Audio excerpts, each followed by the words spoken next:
اس دن ایک خاتون آئی, ان کی 4 بیٹیاں. تو وہ جو شوہر تھے نا, وہ جب بھی ان 4 بیٹیوں کو دیکھتے تو اتنے غصے میں آ جاتے کہ تو نے یہ 4 بوجھ مجھے دیے ہیں, اور اتنا مارتے کہ لاسٹ جو اس کو مارا تو اس کی پسلی توڑ دی اور وہ خون تھوک رہی تھی. اور وہاں پہ وہ 4 بیٹیاں لے کے بھاگی ہے اور کہتی ہے کہ ڈاکٹر وسیم پہلے تو میں تھا کہ دریا میں چھلانگ لگا دوں چاروں سمیت کے بات ہی ختم ہو جائے, لیکن پتہ نہیں کیا وہ یہ پوڈ کاسٹ یہ ساری سیریز وہ دیکھ رہی تھی تو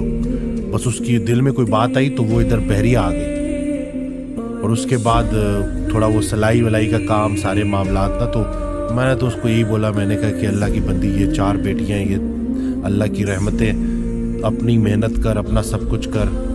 کہیں نہ کہیں سے اللہ تعالیٰ راستہ نکال دے گا, اس جانور سے تو بچ. بد نصیب ہیں وہ لوگ, بد نصیب ہیں جو بیٹے اور بیٹیوں میں جو ہے نا وہ فرق محسوس کرتے ہیں. جی یہ اولاد آپ کی اولاد ہے, وہ بیٹا بیٹی تو اللہ کے فیصلے ہیں نا جی, کسی کو بیٹیاں دے دیتا ہے تو کسی کو بیٹے دے دیتا ہے.